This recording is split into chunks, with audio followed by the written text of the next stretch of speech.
Moscou. Aí o comerciante manda uma carta para um outro comerciante correspondente em Moscou, que dá 35 rublos e fica a ver. Então, cria-se um sistema assim, de crédito e débito dos dois lados e o comerciante ganhando uma comissão. É assim que fazia a transferência de dinheiro antigamente.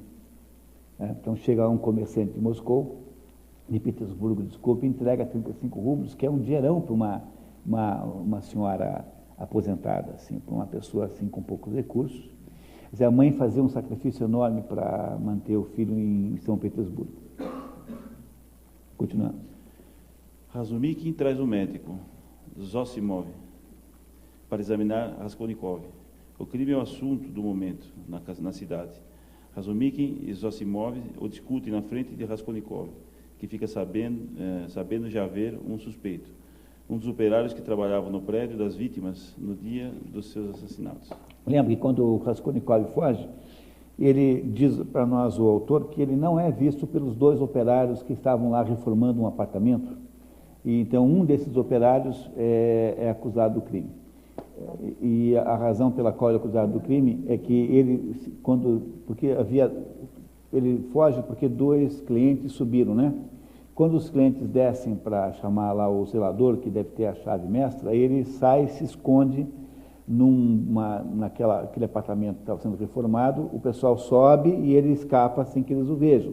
Só que enquanto estava escondido ali, ele deixou cair uma joia que ele tinha levado da casa da Aliena, e os operários voltaram e descobriram, e o sujeito foi lá trocar a vodka a joia por vodka, né? Um dos operários atravessou a rua e foi fazer uma farra, encher a cara com a tal da joia, que virou, né, um pagamento para a vodka. E é por isso que ele é acusado, porque ele apareceu com uma das joias do roubo publicamente. Essa é a razão pela qual ele foi acusado. Luzhin, noivo de Dunia, vem visitar Raskolnikov, que o agride, criticando as acomodações que Luzhin teria providenciado para sua mãe e irmã em São Petersburgo. Que estavam vindo para São Petersburgo, lembra? Estariam vindo em dias. Raskolnikov o acusa de manipular a situação, querendo apenas fazer Dunia sentir-se devedora dele. Brigam e Luzhin sai furioso. Raskolnikov fica sabendo, por Razumikin, que todos os clientes de Aliena seriam interrogados. O amigo e médico percebem seu interesse obsessivo pelo crime. Então, quer dizer, agora ficou um problema, porque ele matou a velha, e ele tem um suspeito, mas só se fala desse assunto na cidade, e ele não sabe muito bem como agir a partir desse momento. Okay? Muito obrigado. Deve passar para Maria Cecília. Apesar de febril, Raskolnikov sai de casa, entra em um restaurante e pede jornais recentes. Encontra-se no restaurante um escrivão de polícia, amigo de Razumikin, e testemunha do desmaio, que o flagra procurando notícias freneticamente nas páginas policiais. Pega bem para o Raskolnikov. Claro. Depois de ter desmaiado na delegacia, ele é encontrado num restaurante, olhando todas as notícias dos jornais velhos sobre aquele crime. Muito bem. Raskolnikov reage ao flagrante, confessando debochadamente o crime. É assim, sabe por que eu estou olhando isso aqui? Porque foi eu que matei a velha. Então, aquela ideia de confessar assim, debochadamente, para que o outro pense que é brincadeira, né? Sai perturbado do restaurante e presencia uma mulher se atirar de uma ponte. Convence-se da inutilidade do suicídio. Volta ao local do crime e faz perguntas desconexas aos operários que ali trabalhavam numa reforma. Tumultua o prédio e é jogado na rua. Decide confessar o crime e se dirige à polícia. Vocês acham que ele está sentindo culpa? Ele tem momentos que ele sente culpa, né? Claramente, né? Muito bem. Será que ele vai, de fato, se confessar? Pode ler. No caminho da delegacia, Raskolnikov depara-se com um acidente. Marmeladov havia sido atropelado por uma carroça e agonizava. Lembra do Marmeladov? Que é aquele pai da Sônia, aquele funcionário público em desgraça, em decadência, que morava naquela pensão lá, com um monte de criança da atual mulher, e cuja filha Sônia se prostituía. Raskolnikov leva-o para casa, onde ele, nos braços de Sônia, desculpa-se com a família e morre. Raskolnikov dá à família 20 rublos, pede a Polienka que reze por ele e volta para casa onde sua mãe e sua irmã o esperavam, sem que ele soubesse. Polienka é um apelido de uma menina, uma das filhas não do Marmeladov, mas da mulher dele, né, que se chama Katerina Ivanova, que é a mulher com quem ele vive, que tem 3 filhos. Ela é uma viúva, tem 3 filhos, ele tem só a Sônia. Então são 4 filhos, sendo que a Sônia já é grande, né? E os outros 3 são 3 molequinhos, assim, tá? Então essa menina, a Polienka, né, o Raskolnikov dá à família o dinheiro, pede a ele que reze e volta para sua mãe. A sua mãe já o estavam esperando na sua casa, sem que ele soubesse que elas estavam lá, a mãe e a irmã.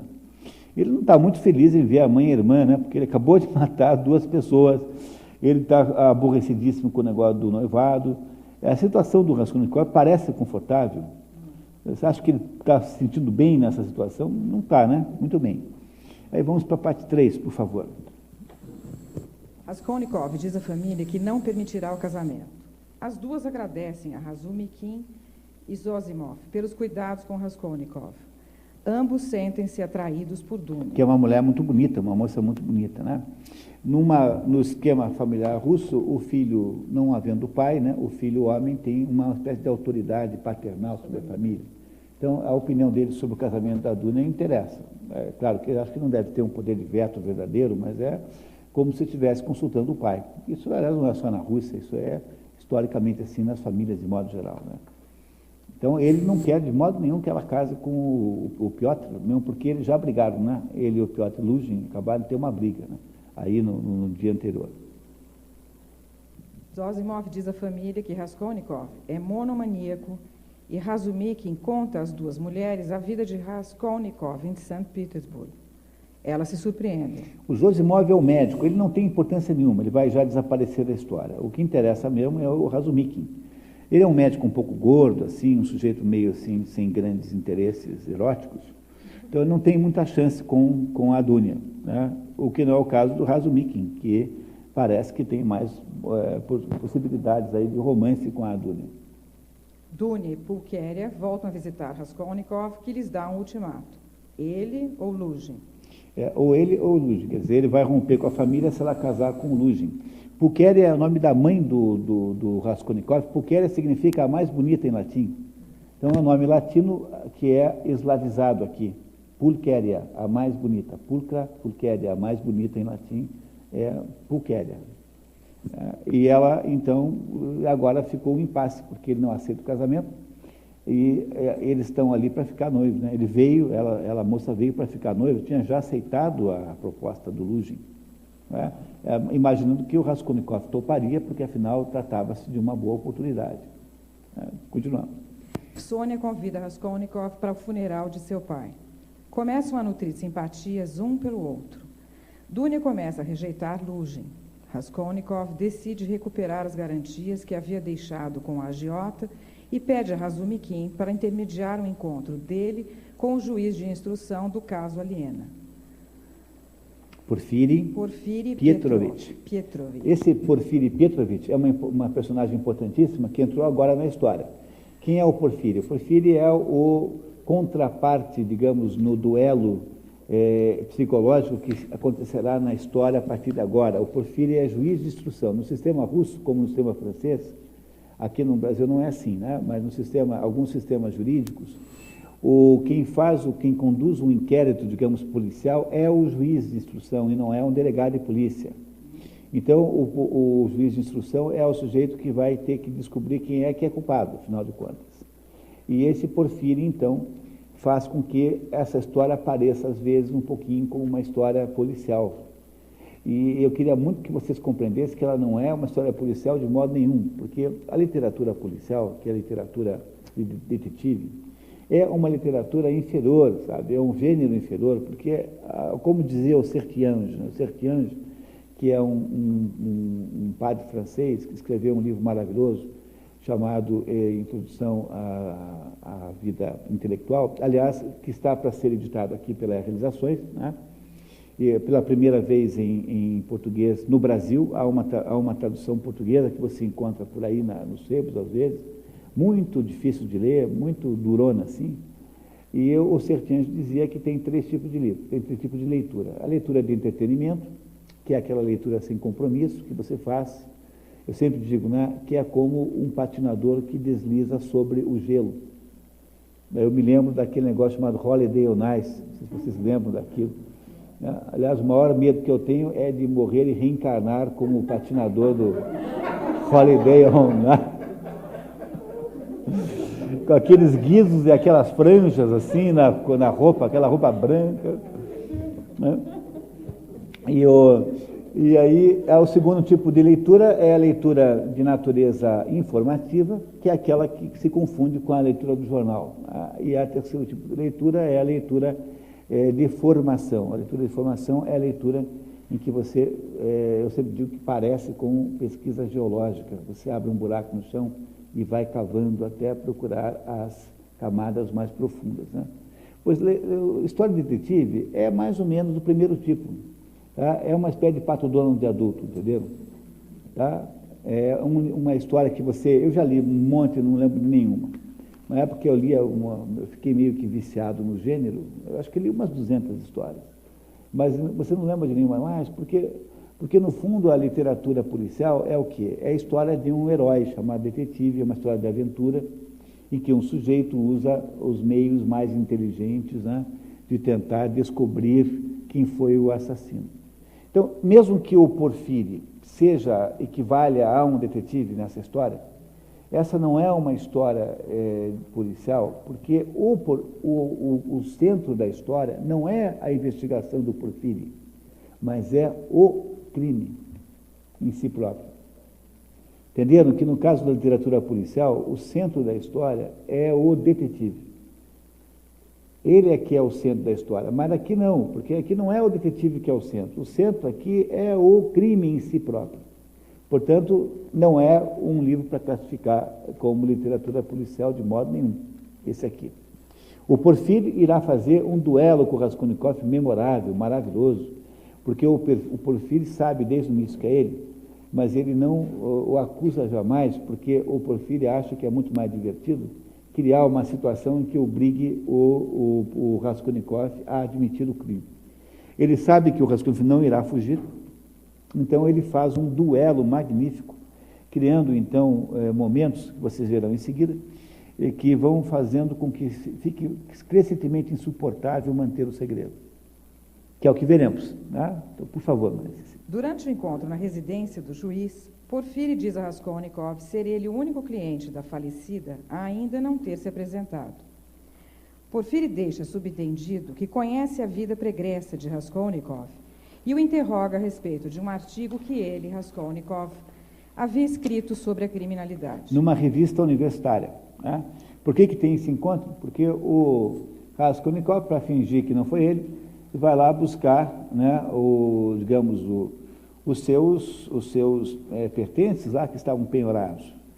E aí pede o encontro via Razumikin, que é conhecido desse Porfírio, que é o juiz de instrução. Mas o Raskolnikov está querendo fazer, está tentando parecer normal e desinteressado do crime, como se fosse apenas um cliente a mais daquela pessoa lá, né?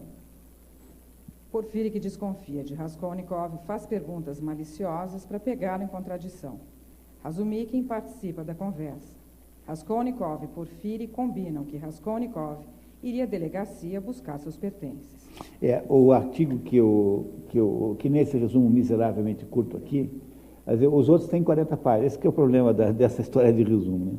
Então, o Porfírio menciona o artigo que ele escreveu, o artigo em que ele diz que é um artigo de assuntos de direito, porque o Raskolnikov é estudante de direito. E ele, então, defende a tese de que determinadas pessoas estão sujeitas a um regime jurídico especial, como, por exemplo, Napoleão. Napoleão é um sujeito que tem uma história de morticínios terríveis, não é isso? Quer dizer, só naquela tentativa de invasão da Rússia, houve uma mortalidade imensa, só naquela tentativa de atravessar o rio, né, teve lá milhares de pessoas morreram, soldados, né? Então ele acha que um sujeito como Napoleão, que tem uma posição no mundo especialíssima, pode ser assassino de milhares de pessoas e mesmo assim ser consagrado pela história, como se Napoleão tivesse subordinado a um regime jurídico diferente do regime jurídico das outras pessoas. E é isso que o Porfírio o interroga. Mas peraí, que história é essa? Tá? Muito bem. Depois a gente discute esse negócio. Raskolnikov discute furioso com Razumikin. A conversa com o Porfírio. Raskolnikov desconfia. O Porfírio sabe de tudo e revira seu quarto para livrar-se de provas incriminadoras. Um desconhecido na rua o aborda e o acusa, sem mais explicações, por ter as mãos sujas de sangue. Raskolnikov assusta-se, mas em seguida reconforta-se, alegando para si mesmo ter matado um princípio e não uma pessoa. Cai no sono e sonha estar dando machadadas na velha que apenas ri e não morre. Acorda e vê Svidrigailov à sua porta. E esse Svidrigailov, vocês lembram, é o tal do assediador da irmã dele. Lembra do Svidrigailov? Esse aí é aquele. Quer dizer, quanto mais ele reza, mais assombração aparece, né? Veja que vida desgraçada. Você tem a culpa das duas mortes, o delegado de polícia, que é o juiz de instrução, pior do que isso, está desconfiado de você, porque afinal ele submeteu uma conversa estranha que você achou que ele estava pescando alguma coisa, não é isso? Você agora acorda e dá de cara com quem? Acabou de falar com o Luzhin, que é o pretendente à mão da sua irmã, é o sujeito que você despreza. A sua mãe e a sua irmã estão lá para casar, a filha, e querendo saber se ele concorda ou não, não é? E ainda por cima aparece agora quem? O Svidrigailov, que é aquele sujeito que havia sido o gerador de toda a crise que envolveu a Dunia, a irmã dele, que é o assediador da irmã dele. Essa é a pessoa. Não parece, portanto, estar com a vida muito boa o Raskolnikov. Parece que está, não? Não, muito bem, tá.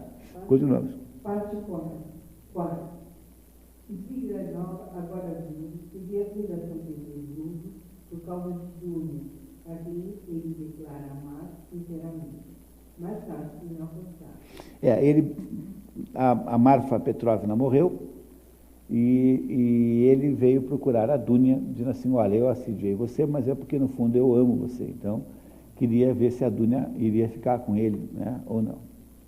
No entanto, para impedir que ela case com o ele oferece a ela, por meio de Raskolnikov, 10 mil rublos, com a condição de que Raskolnikov intermediasse um último encontro dele com Dunia. É assim, olha, eu sei que não tenho nenhuma chance com a sua irmã, ela me odeia, mas casar com esse Luzhin, ela não deve fazer também, porque ele é um calhorda, então eu vou dar 10 mil rublos para você, dá para ela, para que ela desista do casamento, contanto que você arrume um último encontro meu com ela, que eu preciso falar com ela pessoalmente. Parece um ato de grandeza pessoal dos Svidrigailov. Bom, a gente não sabe bem, né? Mas não parece um ato típico de um sujeito muito calhorda, né? Mas não sabemos ainda, vamos lá. Sem saber ao certo, Svidrigailov. Dunia recusa casamento com o Luzhin e sai profundamente ofendido. Razumikin está apaixonado por Dunia e a protege de Luzhin. Razumikin, o melhor amigo do Raskolnikov, lembra, né? Raskolnikov recordida-se com a derrota de Luzhin. Raskolnikov vê Razumikin com mais respeito para Dunia e o encarrega de cuidar da família, planejando abandoná-la para sempre. O Raskolnikov gosta muito da ideia da irmã casar com o Razumikin, porque é amigo dele, ele conhece, né? E ele, então, se desincumbiria daquela responsabilidade perante a família. Então, começa a torcer para que ela, de fato, case com um amigo dele, né? Raskolnikov abandona sua família e vai procurar Sônia e demonstra sua afeição. A Sônia é a prostituta, né? Lembra, né? Tá. Raskolnikov a faz ler os olhos de Lázaro no Novo Testamento. Ele diz a Sônia, sabe, ele matou a agiota e a irmã. Svidrigailov, no entanto, está hospedado no quarto ao lado e ouve a conversa através de rodas. É uma coincidência diabólica. Na verdade, aí não havia hotéis no sentido moderno da palavra, então uma pessoa que se movimentava entre o interior e a capital ficava em pensões, quartos, prédios que eram ali, cujos quartos eram alugados circunstancialmente por dias, por meses, por anos, enfim. E está ali o Raskolnikov confessando mais ou menos, para a Sônia, a primeira pessoa para quem ele tenta confessar o seu... Tem que contar para alguém, né? Não é possível não contar para ninguém. E o Svidrigailov, que é, afinal, né, que tem uma relação aí complicada nessa história toda, houve a conversa. Porfírio e Raskolnikov encontram-se novamente na delegacia, conforme haviam combinado, e travam um duelo psicológico. Porfírio, que sabe ser Raskolnikov culpado, embora não tenha provas, usa psicológico para fazer confessar. No meio da conversa acima, Nicolai, que ficou suspeito, irrompe pela sala e confessa dramaticamente o ocorrido. Ambos são surpreendidos. Por força da reviravolta caída dos olhos, Raskolnikov se recupera momentaneamente e decide continuar refém. O Porfírio faz com que o Raskolnikov fique encurralado no canto da sala, né, entre aspas, né, simbolicamente, não tem como escapar, e a hora que ele vai confessar, entra o tal do pintor, que depois descobriu-se a razão pela qual ele confessou o crime é que ele pertencia a uma seita religiosa fanática, meio sadomasoquista, assim, e que achava que confessar coisas que você não tinha feito era uma coisa boa para a sua carreira religiosa, e o sujeito vai lá e confessa que ele tinha de fato matado a velha. O Porfírio sabe que não é verdade, e o Raskolnikov, mais do que ninguém, sabe que não é verdade. No entanto, todos têm que aceitar aquilo, porque uma confissão é uma confissão. E aquela armadilha que o Porfírio tinha planejado para o Raskolnikov não consegue segurar a presa. Ele escapa mais uma vez, porque, dado aquele fato, né, ele ficou sem possibilidade de conseguiu escapar, né, da armadilha. Muito obrigado, Josi. Parte 5. Ludin, já derrotado nas suas pretensões com Dunia, conversa com um colega de quarto, Liebziatnikov, um intelectual socialista. Veja, um dos efeitos colaterais desse curso é que vocês vão acabar a noite hoje sabendo falar russo.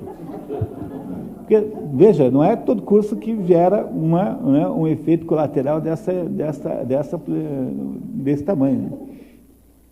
Ambos moram no mesmo condomínio com Katerina. O condomínio de Katerina, quem é Katerina? Katerina é aquela mulher do Marmeladov. Né? Nesse mesmo condomínio, né, que pertence a uma alemã, uma desses alemães imigrados lá, morava lá um monte de gente, uma espécie assim de como é que fala aqui em São Paulo, de cortiço, assim, né? Tá? Morava um monte de gente, né, ali dentro, e entre eles morava esse Lugin, que tinha um companheiro de quarto, que é esse sujeito aí, que é um intelectual socialista, meio radical, assim, um jovem, e aí morava também lá, num apartamento pequeno, morava lá o Marmeladov, a Katerina, a Sônia e as 3 crianças. A Sônia não morava mais lá, porque a Sônia, como prostituta, tinha que morar em outro lugar, por causa das leis daquele tempo. Ela tinha uma carteira de prostituta, não acham que isso é estranho, porque aqui no Brasil já existiu também isso, não tem mais, né? Não, hoje em dia não tem mais, só tem registro da carteira profissional oficial. Se você entrar no site do Ministério do Trabalho, está lá registrado como uma profissão comum, tem lá. Não, a profissão, o Ministério do Trabalho reconhece a profissão não é prostituta, é garota de programa. Muito, muito. Então, se vocês entrarem no Ministério do Trabalho, tem lá uma espécie de arquivo lá de profissões, está lá. É a coisa mais engraçada do mundo. Vocês nunca entraram nisso, mas façam isso hoje. É muito divertido. Tem lá, assim, instrumentos da profissão. Tem lá roupa, aí tem roupas decotadas, etc. Está tudo lá. Mas é uma das coisas mais engraçadas que tem no site do Ministério do Trabalho, vocês olharem lá a tal da profissão de prostituta. Você pode registrar na carteira, se você está lá registrado no Ministério do Trabalho, alguém pode ser garoto de programa na carteira. Cara, é muito divertido. Entrem lá, que vocês encontrarão lá, naqueles botões lá. É muito divertido. Não percam isso, é uma pândega. Então a Sônia não morava mais ali, mas aí nesse mesmo prédio morava então a viúva, né, agora que o Marmeladov morreu, né, e que ia dar naqueles dias ali uma festa, depois do enterro, os russos, e não só os russos, como muitas outras culturas fazem isso, depois do enterro há um jantar festivo, e todo mundo vai lá se divertir e tal, em homenagem ao morto. Então vai haver uma festa assim ali, agora, nesse mesmo prédio. Tá? Muito bem. A pedidos, Sônia vem a eles e Ludin dá a ela 10 rublos para ajudar o funeral do pai. Liebzietnikov percebe quando Ludin sorrateiramente coloca alguma coisa no bolso de Sônia. Bom, o Ludin pediu para a Sônia vir ali a pretexto de dar a ela 10 rublos para ajudar nos funerais. E aí o Liebzietnikov, que é aquele companheiro do Ludin, percebe que o Ludin coloca alguma coisa no bolso da Sônia sem que ela perceba. Conforme a tradição, Katerina Ivanovna dá uma recepção fúnebre. Essa daí é a viúva, né? Todo mundo lembra. Convida todos no prédio. A senhoria discute com Katerina quando ela alega orgulhosamente sua origem nobre e as duas brigam escandalosamente. Durante a recepção, porque o prédio pertence a uma alemã, que é uma alemã cuja paternidade é um pouco discutível, assim, está em polêmica. E aí fica a alemã cobrando o aluguel atrasado da Katerina, e a Katerina fica dizendo que ela é uma mulher assim, cujo não sabe nem quem é o pai, né? Coisas do gênero assim. Então começa uma briga assim, imagina uma briga de cortiço assim, tá? Todo mundo jogando coisas em todo mundo, uma coisa horrível assim, tá? Essa Katerina, ela na verdade tinha tido uma formação boa, ela tinha a Katerina, que é a viúva, tinha mania de discursar da sua origem nobre, porque ela havia estudado num colégio onde só iam as moças das famílias ricas.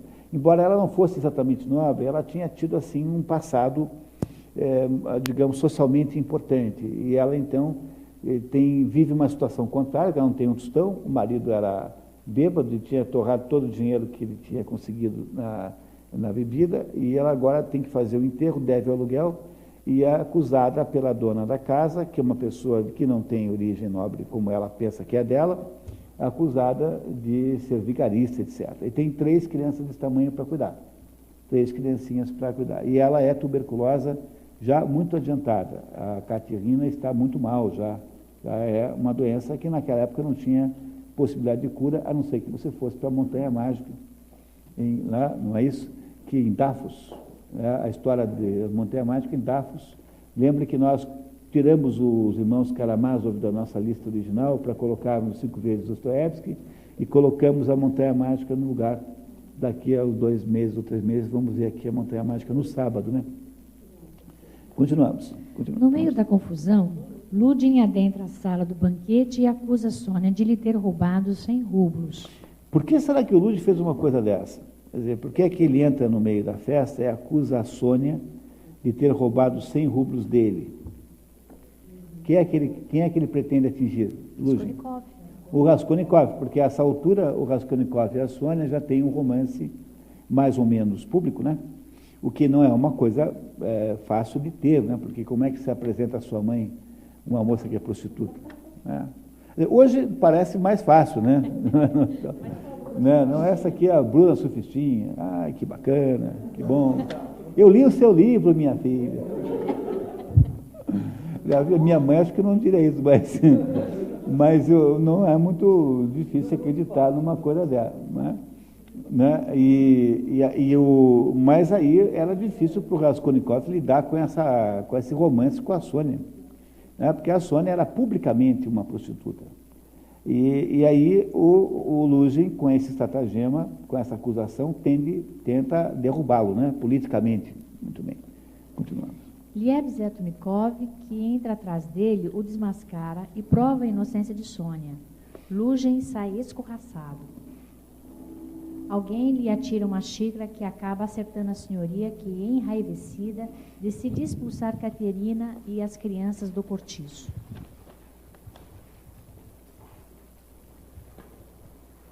Raskolnikov confessa o crime a Sônia. Ela fica chocada, mas promete acompanhá-lo à Sibéria. Isso era comum, o sujeito vai para a Sibéria e leva a família, porque é uma coisa assim que faz parte da ideia ali, né? É um lugar absolutamente remoto, inacessível, não dá para sair de lá, leva a família, não tem jeito, era muito comum, as famílias ficavam morando naquelas cidades em volta dos presídios.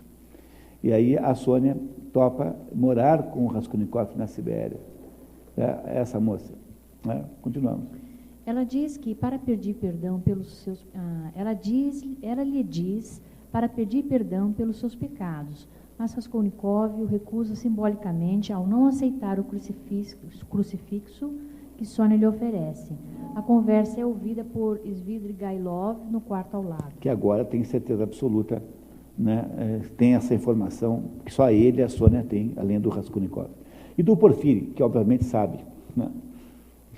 Katerina e os filhos são postos na rua e vivem de esmolas, cantando e dançando para trazer um. Essa cena é uma das cenas mais tristes que eu já li na minha vida.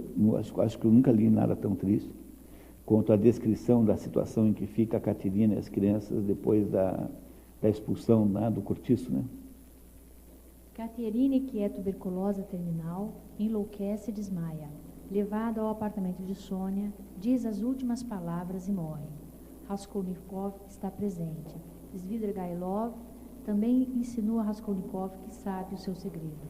O Raskolnikov está querendo negociar a Dunya, né, com ele, né? E agora tem mais alguma coisa para usar no processo de negociação. Parte 6, por favor. Raskolnikov recebe a visita de Porfírio em seu quarto, mas não se deixa mais perturbar pela sua presença. Porfírio abre o jogo, demonstra que o pintor não poderia ter cometido o crime e que só ele poderia. Sugere a ele que confesse o assassinato contra o oferecimento de atenuantes e lhe assegura não temer sua fuga. Eu vou dizer, eu sou juiz, vou dizer, eu tenho a impressão que nessa altura aqui talvez já houvesse normas institucionais que os czares fizeram ao longo do século XIX para atenuar as tensões revolucionárias na Rússia. Esse czar que fez a libertação dos escravos sofreu 4 ou 5 tentativas de assassinato.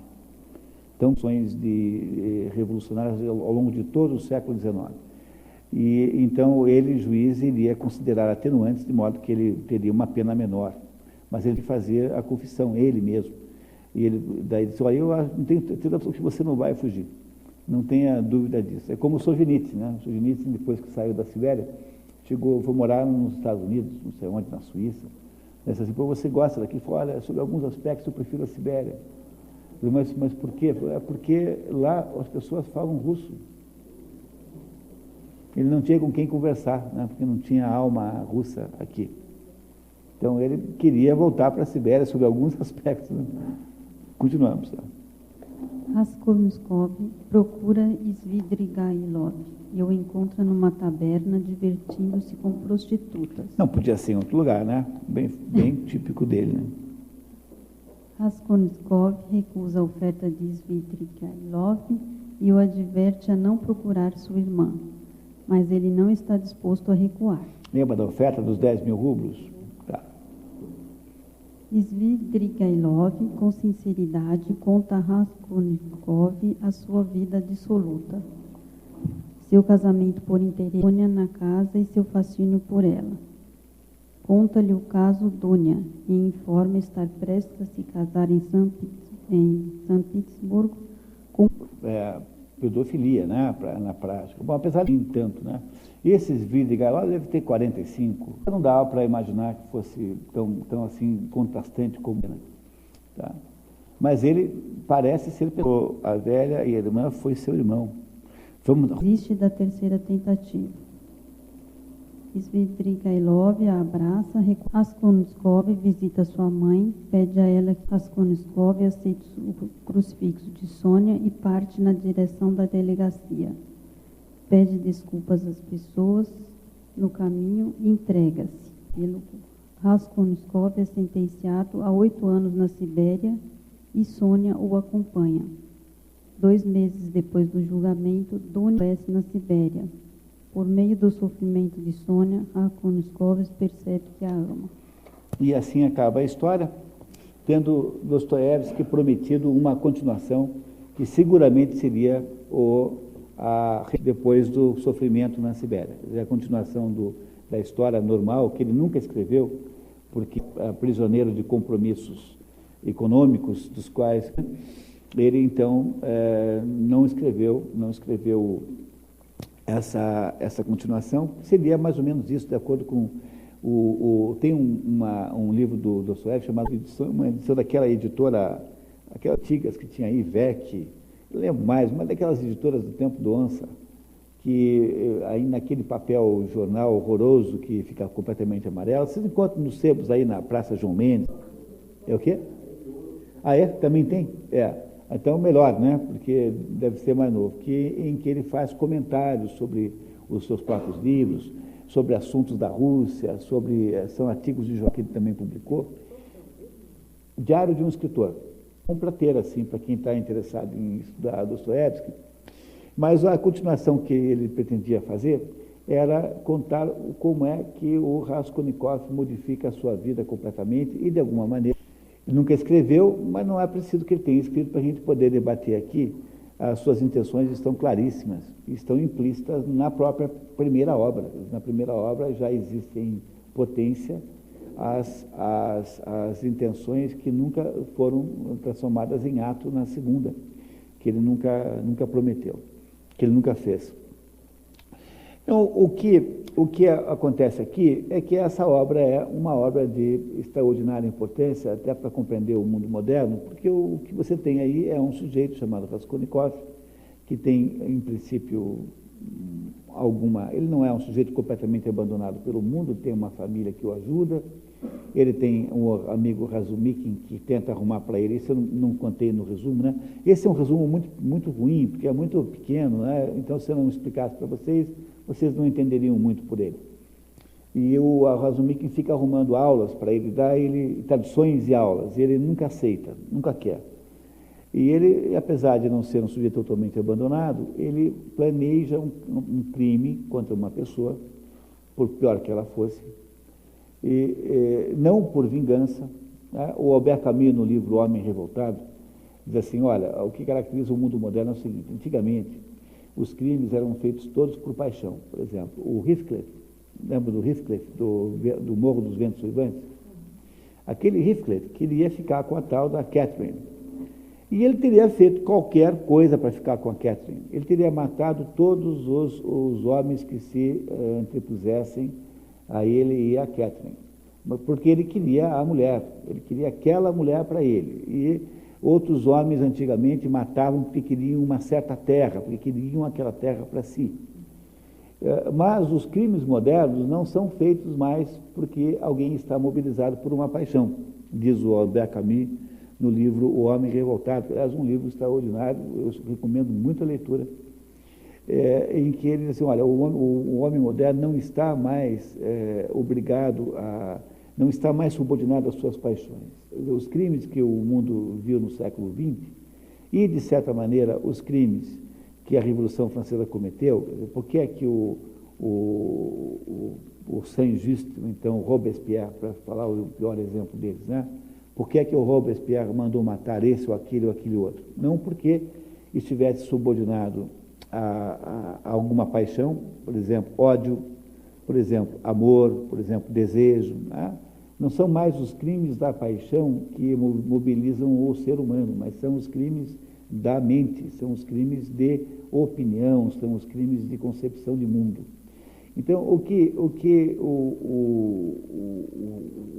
digamos, o criminoso moderno faz é matar alguém mobilizado pela ideia de que esse alguém não está harmonicamente sintonizado com o que pensa o Estado, o governo, um certo partido político, então, seja o que for. Esses crimes, que são os crimes da mente, são os crimes modernos. porque os crimes antigos são todos eles passionais, não é? Todos passionais ou políticos, eventualmente, mas não são crimes em que alguém é morto, porque tem uma concepção de mundo diferente daquela do Estado, por exemplo. Então, essa é uma coisa interessante com a qual o Albert Camus começa a obra O Homem Revoltado, porque ele vai em seguida fazer uma análise do mundo moderno e vai chegar, então, à conclusão de que o revolucionário moderno é o sujeito que tem uma rebelião metafísica contra a ordem, digamos, cósmica estabelecida, e aí quando Jean Paul Sartre descobre que ele está falando dele, então ele rompe assim com Camus, há um rompimento espetacular, há uma revista, um artigo na revista Le Temps Moderne, que o Jean Paul Sartre dirigia, falando do diabo do Camus. Nunca mais falaram, exceto numa festa, assim, socialmente. O Camus morreu muito cedo, né? O Jean Paul Sartre morreu em 1980 alguma coisa, o Camus morreu em 60 e pouco, num acidente de automóvel, dirigido pelo seu editor, o Gallimard, que, aliás, morreu no mesmo acidente. Bom, então, o que o Raskolnikov representa é, de certo modo, essa maneira nova de olhar o mundo. Porque, veja, ele está armando um crime contra a Helena. Reparem que ele não usufrui nunca do crime, né? Porque ele escondeu o roubo debaixo de uma pedra e nunca foi buscá-lo. O resumo, isso deixou claro, né? Que ele nunca foi buscar o produto do roubo debaixo da pedra. Ele, quando mata a Helena, ele mata mobilizado por uma certeza, por alguma coisa que ele descobre sobre ele mesmo. Ele não tem um ódio terrível sobre a velha, porque se ele tivesse, ele a mataria no impulso. Ele não tem exatamente uma emoção envolvida. O sentimento mobilizador do crime não é um sentimento claramente perceptível durante a obra. Ele não está motivado por uma paixão, ele está motivado por uma decisão racional. O crime que Raskolnikov comete é um crime baseado numa conclusão que ele tira sobre a ele próprio e a vida que ele está vivendo. O segredo, a chave interpretativa do livro é o artigo que ele escreveu na revista da universidade, em que ele alega que determinadas pessoas estão subordinadas a um regime de direito diferente das outras. Essas pessoas que são Napoleão Bonaparte, Júlio César, e ele, certamente, embora ele não tenha dito isso dele mesmo, né, essas pessoas não estão subordinadas ao mesmo regime moral, portanto, jurídico, em que os outros estão. Elas têm um direito de agir diferente, quer dizer, elas têm uma justificativa para cometer crimes que as outras pessoas não têm. Ora, mas em nome de quê é que você pode admitir que você pode aceitar o fato de que alguém tem o direito de cometer um crime quando os outros todos não têm? Porque o Código Penal tem lá um artigo qualquer, não sei qual é o número, que diz que não pode matar ninguém. No entanto, por que é que esse direito não se aplica ao Napoleão Bonaparte e não se aplica a ele, Raskolnikov? Porque embora não seja o caso de Napoleão, mas ele, Raskolnikov, acha-se num status especialíssimo em relação aos outros seres humanos, às outras pessoas, porque ele, Raskolnikov, é como se fosse o Napoleão Bonaparte, alguém que está protegido por o seguinte mecanismo. Ele, Raskolnikov, está sonhando com um mundo diferente daquele no qual ele está inserido. E esse mundo diferente passa a ser a medida moral pela qual você julga esse mundo daqui. Como esse mundo daqui, portanto, passa a estar necessariamente errado, porque, afinal de contas, ele não é igual ao mundo com quem ele está sonhando, então ele é um sujeito que passa a ter direito de destruir esse mundo, e nesse item destruir também está o item produzir os assassinatos necessários para que esse mundo novo possa aparecer. Que é exatamente como pensa o sujeito que tem a mente revolucionária. Isso é a mente revolucionária. A mente revolucionária é a mente que produz uma utopia. Essa utopia que é produzida pela mente revolucionária, o que é utopia? Ut, né? Não, topos é lugar. Então, utopia é um negócio que não existe em lugar nenhum. Então, quando você tem alguém que tem um projeto utópico, esse projeto utópico é um negócio que não existe em lugar nenhum e que, comparado com esse mundo que existe, parece muito melhor. Quase sempre a demonstração clara do pensamento utópico está na justificativa que se dá para ele, afirmando que se está querendo criar um mundo novo, um homem novo, reformar a sociedade. Essa conversa de homem novo, sociedade nova, são todos projetos totalitários. Você nunca, jamais dê chance para quem tem esse discurso. Porque o sujeito pensa num mundo que não é o que existe. Veja, o sujeito não consegue nem parar de fumar. O fulano que fala isso, né? Ele não consegue nem parar de fumar. E ele inventa que o mundo certo que existe não é esse aqui, mas é um mundo outro qualquer, onde as pessoas são alguma coisa como, sei lá, para uns são bissexuais, para outras são pessoas todas boazinhas, que aceitam dividir tudo que têm, para outros são pessoas que só fazem o bem. Todas essas ideias de mundos que não existem na prática e que são utopias porque não existe lugar nenhum, e que são inventadas pelos utopistas, são a origem de todo o processo revolucionário. Por que isso é assim? Porque depois que o utopista cria aquele mundo e aquele modelo, e que pode muitas vezes ser derivado de uma mente até mesmo inocente, quando você pega, por exemplo, Tommaso de Campanella, né, que tem a Cidade do Sol, quando você pega a utopia do Thomas Moros, quando você pega a utopia do Francis Bacon, Nova Atlântida, eles são todos, até mesmo a utopia de Platão da República, são todos novos mundos que são apenas referências de debate, de discussão. Entenderam? Quando o Platão escreve a República, ele não está querendo que o mundo seja daquele jeito mesmo, ele sabe que não pode ser. Nessa altura ele já tinha feito 3 experiências práticas, todas as 3 deram errado, e numa delas ele acabou vendido como escravo numa feira, e foi comprado por um aluno. Dá para vocês terem uma ideia de quanto deu errado, né? Não é isso? Né?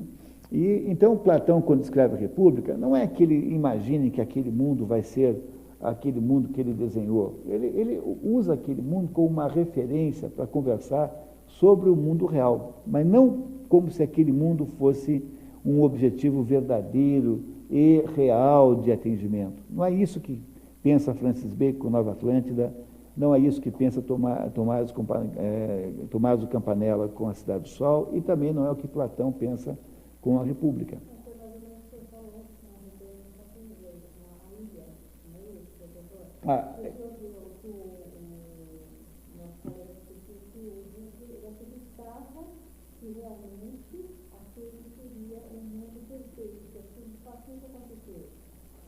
Mas o Huxley não acreditava. O Huxley criou uma caricatura de mundo perfeito, bem do gosto daquele pessoal hippie e tal, da contracultura, para fazer uma super gozação, a partir da qual ele imaginava enganar todo mundo.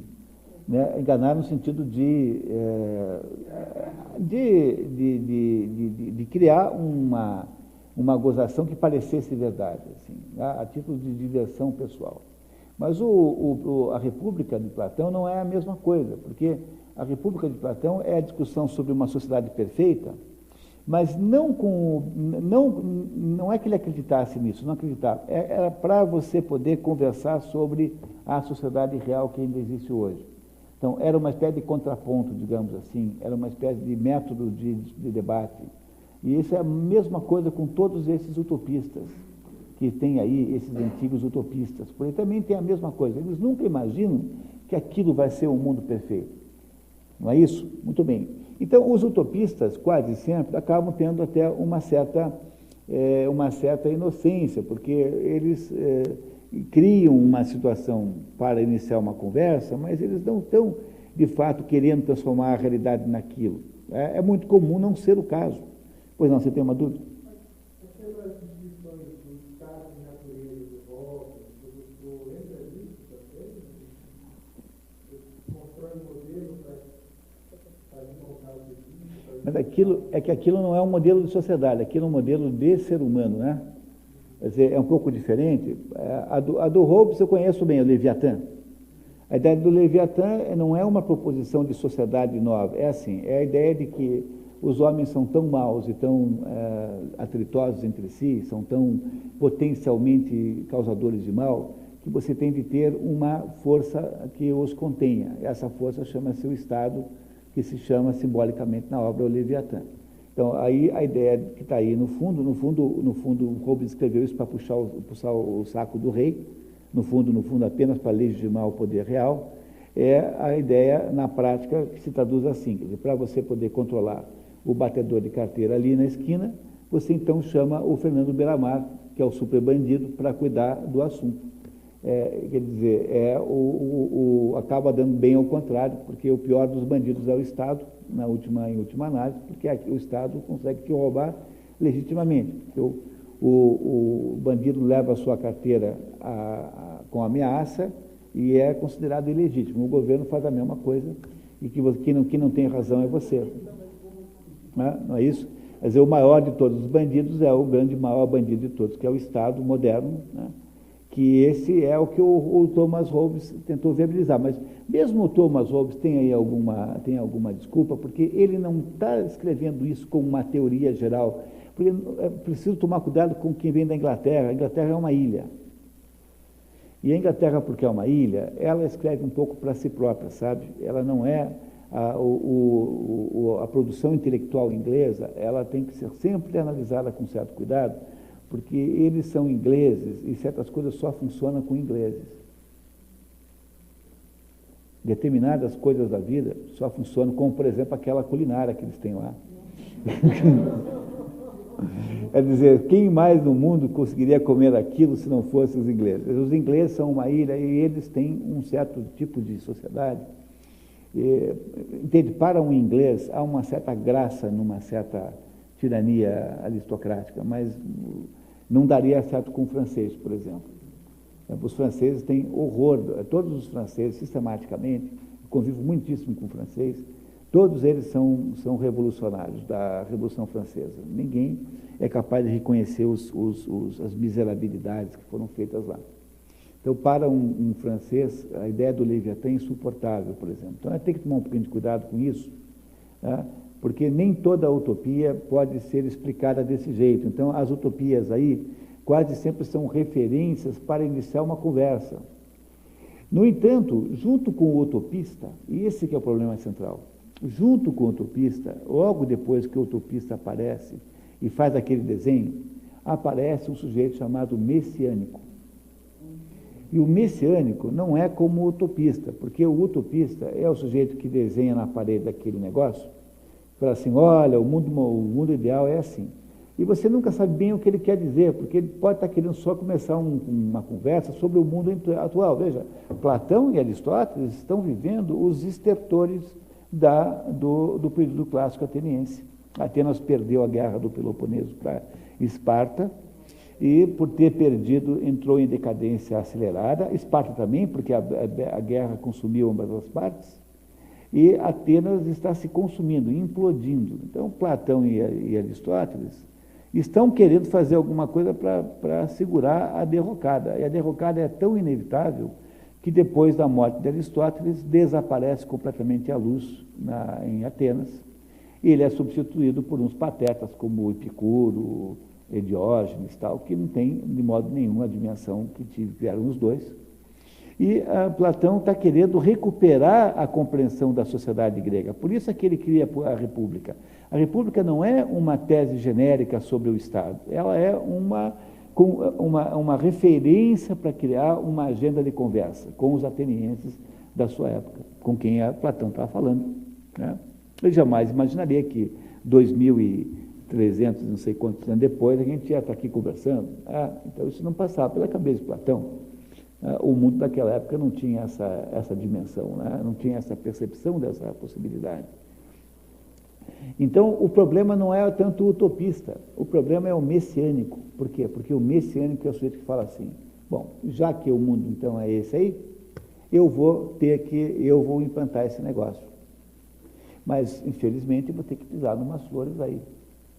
Portanto, eu não posso ser multado pela prefeitura, porque, afinal de contas, como é que eu vou fazer um omelete sem quebrar os ovos? E o revolucionário, então, é o Raskolnikov em pessoa, porque o Raskolnikov acha que algumas pessoas que estão imbuídas de determinadas missões nesta vida têm uma autorização natural a fazerem coisas que os outros não podem. É como se para esta turma houvesse um direito, um código penal diferente do que para as outras pessoas. E é com base nesta conclusão que o Raskolnikov acha muito natural matar a velha. Porque, afinal de contas, né, se o Napoleão matou milhares de pessoas e tem aquele túmulo que tem em Paris, no Les Invalides, por que eu não posso matar uma velha desgraçada que está me roubando? Esse é o raciocínio que o Raskolnikov faz. Ele acha que ele não está no mesmo nível penal que os seres humanos normais estão. Ele, Napoleão, Júlio César, sei lá quem, o Pedro Grande, enfim, quem for, por terem uma dimensão, como é que eu diria, revolucionária e modificadora do mundo, estão autorizados desde o início a cometerem barbaridades impunemente. O Raskolnikov não tem essa missão claramente na história, porque o autor não desenvolveu isso, você tem razão, mas ele tem todo o pensamento revolucionário, no entanto, porque o mecanismo é o mesmo, quer dizer, ele acha-se superior aos outros, mesmo que ele não tenha uma missão social revolucionária, que ele aparentemente não tem, porque ele é apenas um sujeito que acha-se superior a todo mundo. Mesmo assim, ele está raciocinando exatamente como se tivesse. Porque não é que ele seja revolucionário, quer dizer, esse tipo de pensamento que o Raskolnikov tem é que sustenta o comportamento revolucionário, é o contrário do raciocínio. Por isso que nós podemos partir do Raskolnikov, mesmo ele não sendo Lenin. Né? Mesmo ele não sendo Lenin, no entanto, se o Raskolnikov, circunstancialmente, estivesse num papel político, ele não teria a menor dificuldade em se adequar a esse papel político. Por quê? Porque esse é o raciocínio do sujeito que se acha messianicamente, entenderam? É preciso distinguir o pensamento utópico do pensamento messiânico. Essa distinção ficará muito mais clara quando vocês estudarem os demônios aqui com Ipojuca, em que vocês verão que o Verkovensky pai, né, o Stepan Verkovensky é o utópico e o filho, o Piotr Verkovensky, que é o filho do utópico, é o messiânico. Quer dizer, o utópico inventa um mundo que não tem, mas aí alguém acha que é para ser sério, é para ser verdade. O próprio Platão tentou fazer isso, né? Quando ele vai lá, tenta convencer lá aquele rei lá de Siracusa, né? O Dionísio, né? Não, é Dionísio, né? Aquele rei de Siracusa. Tanto o pai quanto o filho, ele tenta convencer os dois a implantar a sociedade, a ideia do rei filósofo. Ele tenta implantar o rei filósofo na prática, ele não consegue, tem 3 fracassos, sendo que no primeiro quase lhe custou a vida. E depois ele percebe que não é assim. Quer dizer, na República, Platão já sabe que não é assim, que a República é uma obra relativamente tardia na vida de Platão, embora essas datas sejam sempre debatíveis, né? Porque essas obras não têm data de edição. Pô, aí de Ouro até hoje não consegue botar o ano do livro quando edita um, imagina naquela época. Tá? Não é uma coisa inacreditável, mas os livros não têm data, muitos deles não têm. É como se não soubesse que dia é, né? Aquele. Então, só um minutinho, já vou dar a palavra para vocês, é assim, só entender o seguinte, que o Raskolnikov não era pessoalmente um revolucionário, mas ele já é potencialmente, ou seja, ele já é em embrião a atitude e a mentalidade humana que depois dará origem ao Lenin, ao Stalin, ao Trotsky, porque são todos assim, são todos monstros morais. São pessoas que acham que para poder fazer o socialismo podemos matar 100 milhões de pessoas.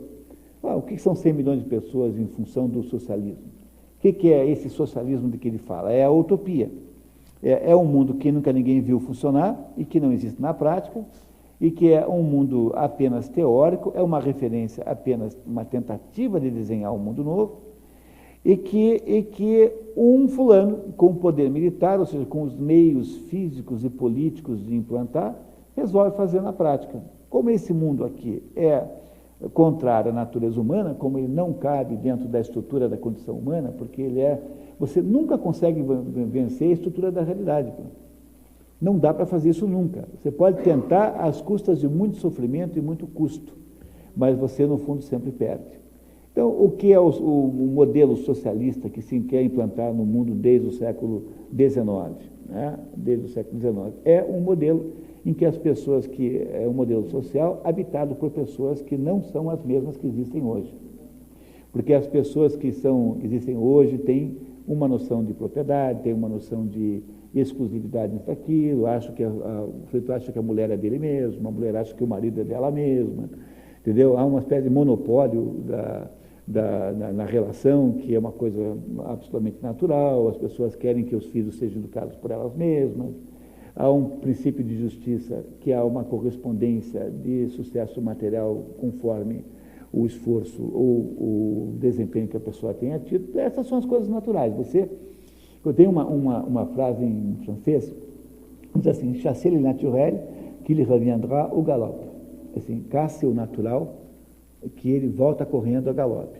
Tudo aquilo que é antinatural, ou seja, tudo aquilo que não corresponde a uma potência da condição humana, porque o que há dentro de nós são potências. Então, tudo aquilo que não corresponde às nossas potências não irá poder permanecer existindo. Você pode forçar isso até um certo ponto, com um certo grau de brutalidade, mas não dá para implantar na prática. Então, esses modelos utópicos socialistas do século XIX, que vieram para o século XX intactos, foram todos transformados em tentativas reais de fazer. Mas quem faz a tentativa real não é o utópico, é o messiânico. Mas o messiânico, para poder produzir uma intervenção sobre uma tentativa de implantar alguma coisa antinatural, né? Por exemplo, ensinar um porco a cantar ópera. Você só fará isso com grande sacrifício da qualidade de vida do porco. Porque você vai só apurrinhar o bicho, não vai conseguir sucesso nenhum. Né? Não é isso? E não vai conseguir resultado nenhum. Porque entre as potências do porco não está a potência de cantar ópera. Não é? Então, o problema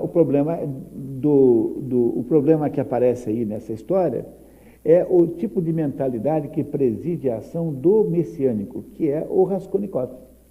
Porque o messiânico precisa isentar-se moralmente, porque você não consegue escapar do seu tribunal interno. O problema do tribunal interno é que toda vez que você tem que tomar uma decisão na vida, você está sob tensão moral. O que é tensão moral? A tensão moral é uma bifurcação da vontade, você não sabe o que fazer. Se há alguma coisa que caracteriza a condição humana, é o fato que a gente não sabe o que fazer. Porque a vida é cheia de decisões dificílimas. Tá? Então, eu mato ou não mato? É uma decisão moral. Desde parar ou não no semáforo, até matar ou não alguém, cometer um roubo ou não. Né? Não é isso?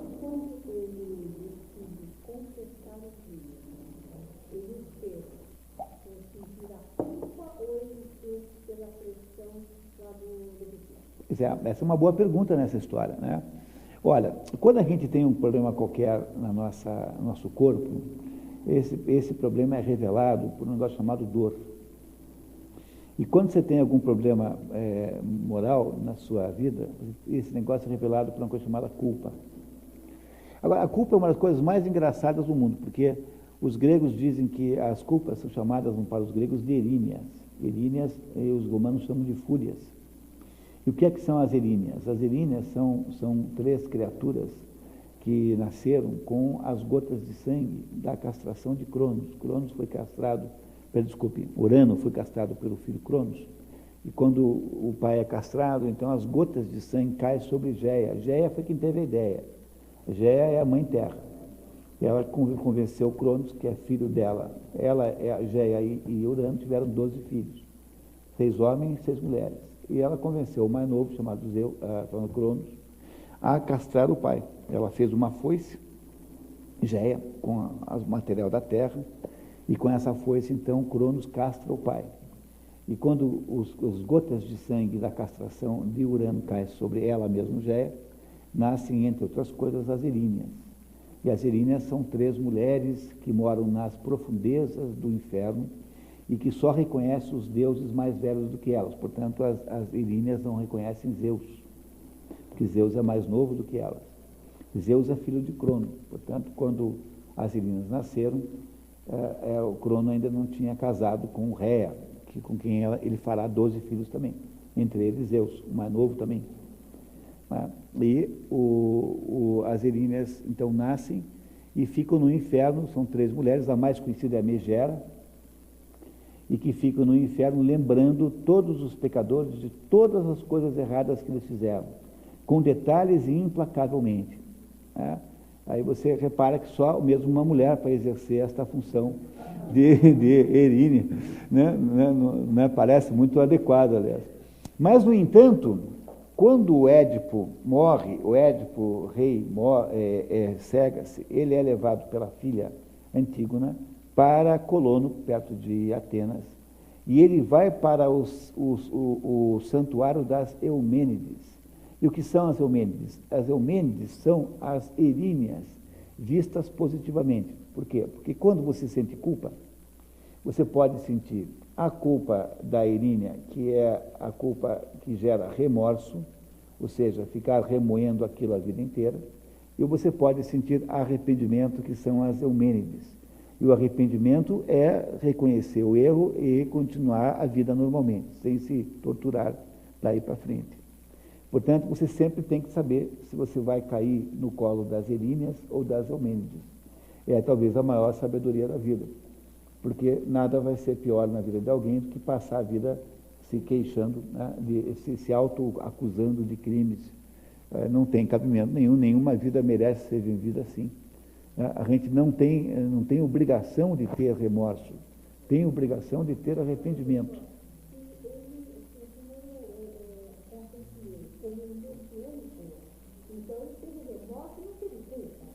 Não, peraí, calma. Ele sente culpa, né? Tá? A culpa que ele sente, a gente não entende bem como é, porque, afinal, ele está o tempo todo alternando essas duas coisas. Então, ele sente culpa, como alguém que machucou o joelho e sente dor. Então, tem alguma coisa dizendo para ele que ele fez uma coisa errada. Essa culpa, que culpa é essa? É uma culpa insuportável, porque o sofrimento moral já é uma dor insuportável. Matar ou não matar, fazer ou não fazer. Mas se você tem ainda por cima uma culpa, essa culpa é tão insuportável quanto. Quer dizer, veja, as Eríneas são deusas poderosíssimas. Deus não pode fazer nada com relação a elas. Todos os olímpicos, filhos de Réia e de Cronos, portanto, os deuses que estão hoje no poder, todos eles são submetidos às Eríneas. As Eríneas não aceitam a sua autoridade, quer dizer, a culpa é mais forte, mais velha do que tudo. Logo, não há possibilidade de a gente viver uma vida humana sem culpa. Quer dizer, esta ideia de psicologia moderna, de que não é para se culpar, isso só dá certo num contexto, por exemplo, do cristianismo, dá certo. Você vai lá à igreja, confessa o que você fez para o padre te perdoa. Pronto, você vai embora e não tem mais que se preocupar com aquilo. Claro, se você matou alguém, fez uma coisa grave, haverá, obviamente, o aspecto social, penal, que desse você não escapa. Mas, do ponto de vista pessoal, moral, sim, porque esse é o segredo da ideia da confissão cristã. A ideia da confissão cristã é transformar a Erínia em Eumênide. Só tem essa ideia, no fundo é só isso que você faz. As Eríneas viram as Eumênides, que são as mesmas mulheres, entendeu? Só que as Eríneas são a culpa virada em remorso, e as Eumênides são a culpa virada em arrependimento. E a primeira é insuportável, porque é aquela pessoa que passará a vida toda se automutilando. É uma vida estúpida e insuportável. Por pior coisa que você tenha feito, não faça isso com você. O sentido todo do cristianismo é justamente resolver esse problema. Não é isso? Resolver o problema do pecado original, aí os seres humanos param de reclamar e vão viver a vida. Essa é a ideia do bode expiatório chamado Jesus Cristo. É alguém que paga o preço pelos outros. Não é assim que os judeus faziam com os bodes? pega um bode lá e fala, ó, você que traiu a minha mulher, você que roubou na caixa da igreja, não sei o quê, e chutava o bode por um abismo, né, da beira do abismo para baixo, quem morria era o bode, e de alguma maneira você estava dispensado de sofrer por aqueles pecados. Pois essa é a ideia. Agora, veja, nós não sabemos bem até que ponto o Raskolnikov, ele teme a polícia, quer dizer, ele está acuado pela possibilidade de descoberta, ou se ele está acuado pela sua culpa. Ele também não sabe. Não é que nós não sabemos, ele não sabe. Mas eu achei assim, que quando ele vê a família dele, a presença da família dele traz para ele uma certa consciência moral. O que não... Quando ele se encontra, para mim, porque, veja, vamos pensar um pouquinho antes de tudo, né? Quer dizer, quando alguém que está sob sofrimento moral é alguém que não sabe o que fazer. Bom, como isso dói, você tem sempre um jeito de se livrar da dor, que é como? É você tentar escapar disso, quer dizer, há uma escapatória. Essa escapatória, eu já falei para vocês várias vezes, os que têm seguido os meus cursos, tem 3 modalidades de escape, mais ou menos. A primeira é essa, a modalidade de você dizer assim, não, mas não sou eu que estou decidindo. Então, dizer assim, não fui eu que matei, quando já está consumado o fato. Não fui eu, é o Second Life. Entendeu? Eu estou na Second Life, e quem matou foi o outro lá que está na First Life. Quem conta essa história para você é a história do Dr. Jekyll e Mr. Hyde. Quer dizer, o Dr. Jekyll e Mr. Hyde é uma novelazinha do Stevenson, né? Que você tem lá um sujeito que é um médico, assim, respeitável e tal, e que de noite cai na gandaia. Claro que é um livro assim, muito pudico, não conta o que ele faz, né? Mas certamente não são coisas muito recomendáveis assim, para freiras e tal. Então, imagino, né? E aí ele cai na gandaia de madrugada, toda a noite, mas não é ele quem faz na gandaia, é o Mr. Hyde. Ele não, quando o Mr. Hyde volta meio balhado e tal, né? Da gandaia, ele acorda como o Dr. Jekyll. Não fui eu que passei a noite e tal num bordel, aquelas coisas. E então, é essa a ideia, né? Você se desresponsabiliza daquela decisão porque você inventou que você não é você. Que você é uma outra pessoa e, portanto, não é você que tem que decidir essa coisa terrível. A segunda alternativa é a alternativa do Meursault do estrangeiro. É você julgar, como faz o Meursault, que não existem códigos morais de verdade. Na verdade, o que há é apenas códigos externos, a sociedade que inventa essas regras estúpidas e que para você tudo faz, porque no fundo você não está dentro de você, você não se interessa por isso. Né? Que é o que o Meursault faz. O Meursault do estrangeiro não tem consciência moral de nada, ele é um sujeito insensível ao mundo. Ele começa a história dizendo assim, aujourd'hui, maman est morte. Primeira linha do romance, da novela, né? Uma novela assim. Hoje minha mãe morreu. Ele não verte uma lágrima. Depois ele topa escrever acusar uma moça. Ele tem um vizinho que é um gigolô, um sujeito sem vergonha, e o sujeito quer perseguir lá uma moça, ele topa ir lá na polícia, fazer uma declaração falando mal da moça, sem nunca ter conhecido, apenas porque o outro pediu. Vocês não acham que isso é um pouco imoral? Quer dizer, né? Ele depois mata uma pessoa sem nenhuma espécie de emoção em torno disso. Matou porque, diz ele, o sol me fez matar. Não se interessa por isso, depois ele vai sendo julgado e também não tem menor interesse no seu destino. E só se interessa pela situação quando é condenado à morte no final, em que ele começa a perceber que tinha alguma coisa a ver com ele. Mas, em princípio, o Meursault diz assim, não, ele negócio de código moral é invenção aí do mundo, não tem código moral nenhum, ele não tem código moral dentro de si, ele é um sujeito sem consciência moral, e porque não tem consciência moral, o Meursault é um sujeito indiferente à morte ou à vida, até da própria, né? Como foi quase o tempo todo. E a terceira maneira é a maneira do Raskolnikov. Então, o Dr. Jekyll diz que não foi ele. O Meursault diz que não tem código moral nenhum, que isso é tudo convenção. E o Raskolnikov diz assim, não, há um código moral para os mortais e há um código moral para Napoleão e para mim. Porque nós somos pessoas que estamos incumbidos de uma missão que nos transforma em pessoas especialíssimas. Porque nós é que temos que implementar esse mundo novo utópico. Napoleão não era assim, viu? Napoleão só queria um negócio. Como ficaram 10 anos destruindo a França, com a Revolução Francesa, Napoleão tinha que fazer o saque, né? Saquear a Europa para poder destruir a economia francesa. Não tinha mais agricultura, estava tudo escangalhado, mataram os produtores. Então, Napoleão tinha que fazer o quê? Saquear a Europa para botar comida na mesa francesa. Napoleão não era revolucionário de modo nenhum, quer dizer, ele é um prático, né? Quer dizer, ele não tem nada de Robespierre, tá? Compreendo, Napoleão não tem nada de Robespierre, né? Só um minutinho, Vânia, pois não. Quando ele fala do Código como um personagem absurdo também, né? E às vezes eu vejo alguma coisa parecida com o absurdo, quando fala que ele não gosta do privilégio do roubo que ele fez. De uma certa forma, ele dá pistas do que ele é culpado também, né? Ele vai deixando mais na biografia. Bom, é que quando você lê o Camus com um pouco mais de atenção, o livro central para entender isso é o Mito de Sísifo. Esse é o livro central do Camus para entender o que ele pensa. Nesse livro ele diz assim, olha, o livro começa dizendo assim, olha, o único problema filosófico importante é o suicídio. Por quê? Porque se você vive num mundo, numa vida absurda, então o suicídio tem uma legitimidade, né? Já que é tudo absurdo mesmo, vamos nos matar. Então ele começa a contar essa história dizendo o seguinte, o mito de Sísifo não é uma história, é um ensaio filosófico, né? Então ele começa dizendo assim, olha, num mundo absurdo, a primeira opção de lidar com ele é o suicídio. Então o suicídio é um problema filosófico importante.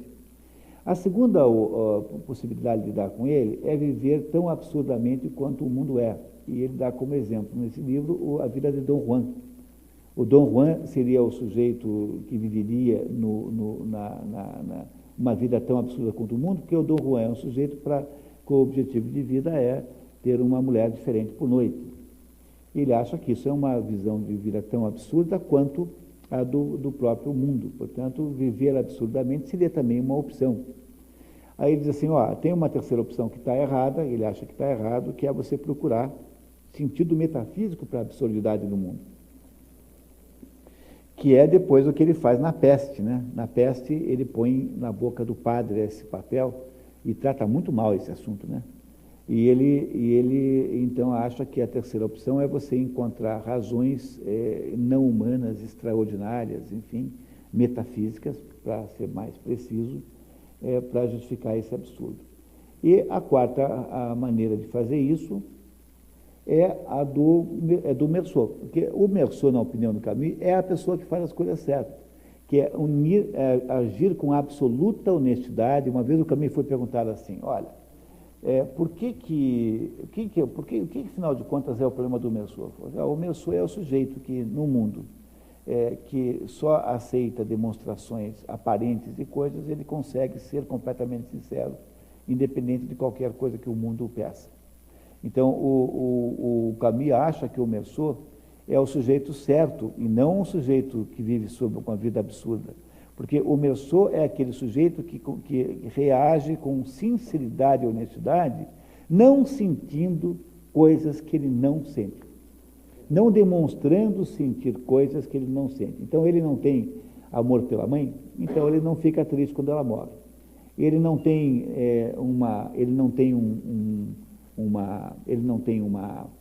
a simpatia pela honestidade, então ele não será honesto. No fundo, quando depois ele escreve O Homem Revoltado, ele completa a lista, dizendo que há uma outra possibilidade, que é revoltar-se metafisicamente. E aí então que ele briga com Jean Paul Sartre, porque é aquele sujeito então que tenta reconstituir o mundo do jeito que ele acha que é o certo, que é o messiânico. O messiânico só entra no pensamento de Camus no Homem Revoltado, mas até então ele não está presente na obra. Então, o messiânico é esse que o Raskolnikov representa, porque o Camus era um leitor muito forte de Dostoiévski, né? Mas nem todas as interpretações que o Camus faz dos outros são boas, sabe? O Camus, na verdade, é um sujeito muito oscilante, assim, de qualidade literária. Tem livros muito bons, mas tem livros muito ruins, como A Queda, por exemplo. A queda, o Otto Maracapô dizia que a queda do Camus é a própria queda do autor. Né? A queda é a história de um fulano que mora na zona, em Amsterdã, não sei aonde, é um advogado que tinha sido bem sucedido e que tinha se acovardado frente a uma situação lá, e julgava-se, portanto, indigno de morar no mundo, morava na zona, ficava lá conversando sentado lá no mamê, bebendo o dia inteiro e chamando desconhecidos para contar a vida. É como se o Camus estivesse contando a vida. Pelo menos é assim que o Otto Maracapô julga aí, parece ser muito boa a interpretação dele, acho que ele tem razão. Ou seja, o que o Raskolnikov, no fundo, representa é uma tentativa de não enfrentar o dilema moral humano, porque o dilema moral humano pressupõe necessariamente que você precise sofrer frente às decisões morais, porque não há vida humana sem sofrimento, não há vida humana sem culpa. E o Raskolnikov é o sujeito que diz assim, não, eu não estou precisando, eu posso fazer o que eu quiser, por exemplo, eu não preciso passar pelo sofrimento, porque, afinal de contas, eu sou como Napoleão Bonaparte. Mas como ele sabe que isso não é verdade, o que vai acontecendo? Ao longo da história, ele vai resvalando na consciência de que isso é assim. Então, quando a Josimar diz que ele vai aos poucos entendendo, quer dizer, ele vai aos pouquinhos percebendo que ele fez uma coisa errada, mas ele não consegue fazer isso 100%. Quem é que vai conseguir fazer com que ele entenda isso de verdade? A pessoa santa da história, porque a Sônia é uma espécie de pessoa, tem uma espécie de santidade. Né? Essa Sônia, apesar de todas as aparências, dela ser prostituta, etc., ela como se fosse uma santa. É ela que faz a possibilidade de redenção do Raskolnikov quando ela aceita ir para a Sibéria com ele. O livro que Dostoiévski queria escrever é o livro que contaria essa redenção. Porque, no fundo, toda a obra de Dostoiévski está associada com esse problema. Quer dizer, o ser humano que não aceita a possibilidade de assumir o sacrifício que a própria vida humana pressupõe. Quer dizer, o Dostoiévski acha que a condição humana é uma condição dolorosa, que deve ser aceita como tal. Portanto, ele acha que só com o sofrimento é que você se salva. Essa é a postura, a proposição. Vejam, isso é uma proposição mística. Não é o que faz o São João da Cruz, não é o que faz Santa Teresa d'Ávila, Santa Teresinha de Lisieux. Como é que você vê Deus? Você vê Deus pela mortificação do corpo. Então, uma pessoa que está, o sujeito que está almoçando todo dia no Antiquários, entendeu? Se você tem uma vida assim de prazeres da carne, se você só toma vinho de R$500 para cima, entendeu? Se você é uma pessoa assim, é muito improvável que você veja Deus nessa vida, pelo menos. Não é assim? Quer dizer, a ideia da possibilidade de crescimento espiritual implica em alguma modificação do corpo, em última análise. Se você olhar para o Gênesis e olhar para a Teogonia, acabei de interpretar os dois em tandem, em paralelo. Quando você olha para os dois e compreende o que é que eles significam simbolicamente, você descobre que são a mesma história. É exatamente a mesma história e que, no fundo, revelam o grande problema humano, que é o quê? Que é a tensão essencial entre o nosso componente espiritual e o nosso componente terrestre. Ou seja, pois não.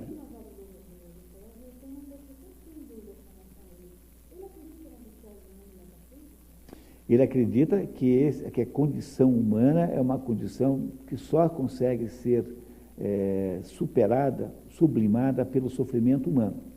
É por isso que ele achava, no fundo, que o cristianismo ortodoxo, que é um cristianismo místico, seria a salvação da Europa. Ele achava isso mesmo, que era um pouco de messianismo. Mas como o modelo cristão não é utópico no sentido que são os outros, porque, na verdade, não é utópico, né? Ele não pretende que esse mundo vire alguma coisa boa.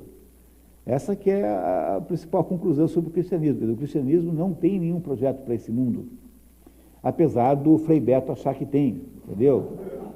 Apesar aquele promotor olilhudo, como é o nome daquele promotor olilhudo, Zé Francisco, né? Agora não desapareceu agora, esse homem escreveu um livro de 1.200 páginas chamado Socialismo, uma Utopia Cristã. em que ele acha que Jesus Cristo veio à Terra apenas para nos convencer a ser petista. Que esse era o objetivo central e final da vinda de Jesus Cristo aqui. É isso que o José Francisco acha. Mas o cristianismo não tem nenhum projeto para esse mundo. Nenhum, zero, portanto, a utopia zero.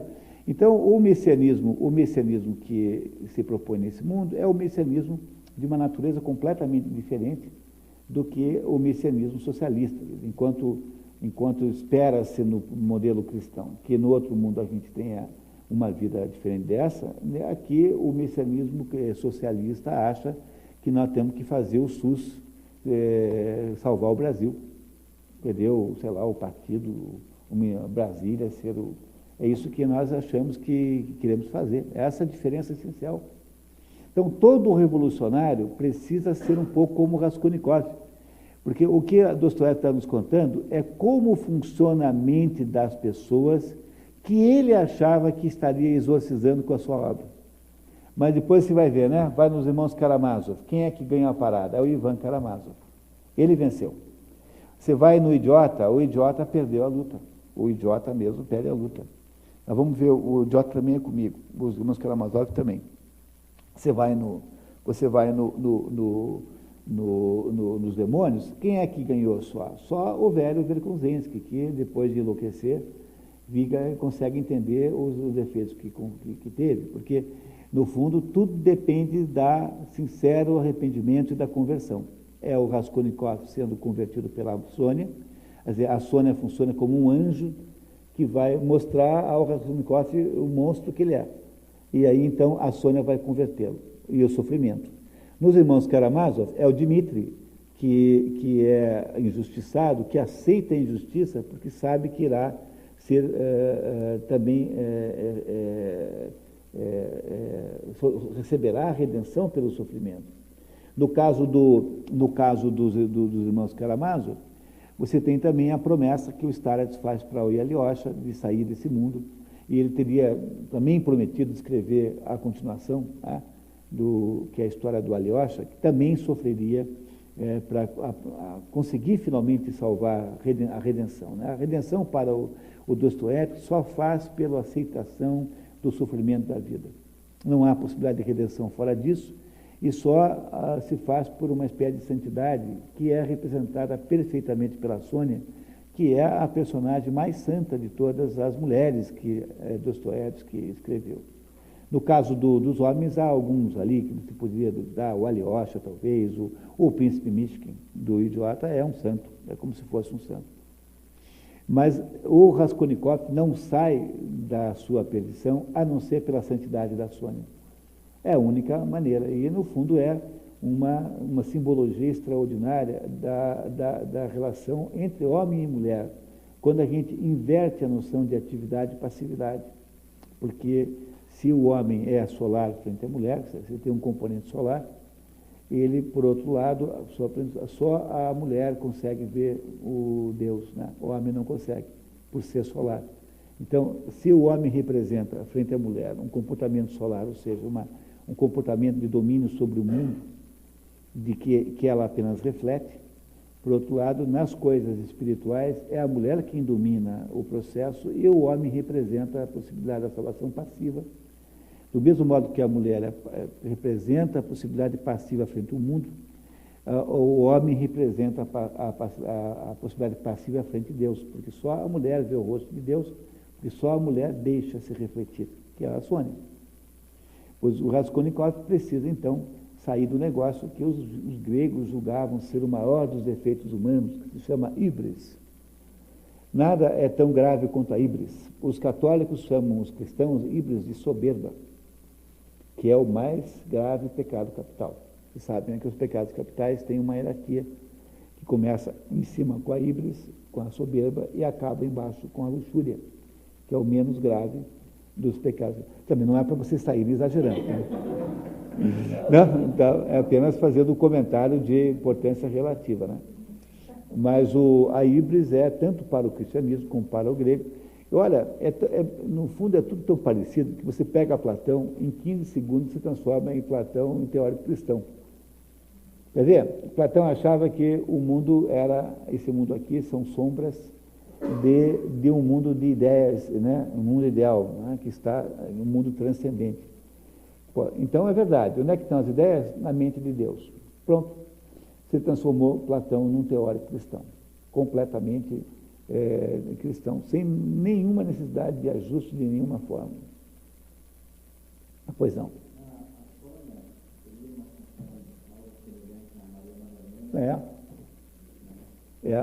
Dentro da... claro, porque a Maria Madalena já é uma pessoa mais complexa, né?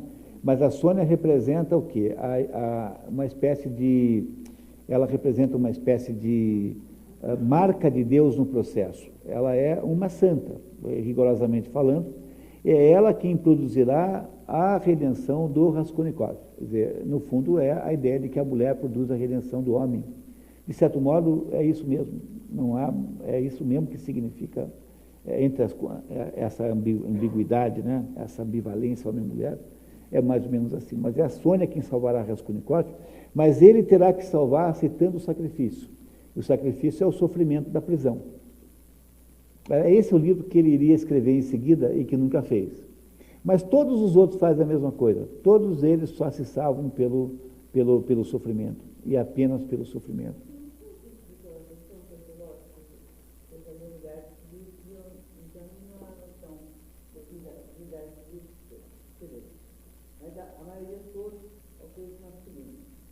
É verdade, é. Nem sei se os próprios têm aí, se tem aí, tem alguma mulher. E são sempre homens, certo, escrevendo. E homens distanciados completamente do corpo, da sua alma, da sua emoção, certo? E passam assim, uma frieza muito grande, depois passar por um sofrimento muito grande, para depois chegar normalmente uma figura feminina, vai fazer eles se aproximar e depois eles poder ter um encontro com eles jovens. Sei. Uhum. Né? E aí me chamou a atenção, assim, porque sempre participa, inclusive, do próprio homem, esse tipo de coisa, entendeu? Não sei se existe. Porque... Tem livro nesses visões que você já leu na sua vida? Não, é assim, mesmo que o que há na realidade, né, concretamente, concretamente o que existe, nós estamos passando um pouquinho da hora, né, vocês não se importarão, imagino. Tá, mais uns 10 minutos a gente termina. É que o que acontece na prática é que há um domínio masculino nesses assuntos todos, e sempre, de algum modo, houve e haverá ainda, porque há uma diferença associada às duas naturezas, do homem e da mulher. Uma vez num curso, uma moça me perguntou assim, mas professor, por que só tem filósofo homem? Eu sei, apenas para poder explicar. Daí eu falei assim, bom, só tem filósofo homem porque mulher não se interessa por filosofia. Daí ela falou assim, mas que machismo, que barbaridade, mas que... Você vem cá, me conte quando foi que você foi impedida de ser filósofa. Eu falei assim, mas eu não me interesso por isso. Tá bom, tá vendo? Está explicado. Porque o problema é o seguinte, os homens transformam tudo em fetiche. Então, as mulheres têm uma relação com o mundo muito mais íntima e muito mais profunda. Os homens é que vivem fazendo fetichismo. Então, você pega, por exemplo, o sentido da arte para homem e para mulher, né? O homem, aquele negócio, de vez em quando alguém vem reclamar para mim que os homens não querem discutir a relação. E é verdade, não querem mesmo. E a razão pela qual eles não querem discutir a relação é a seguinte, que as mulheres são casadas com os homens, mas os homens são casados com o mundo.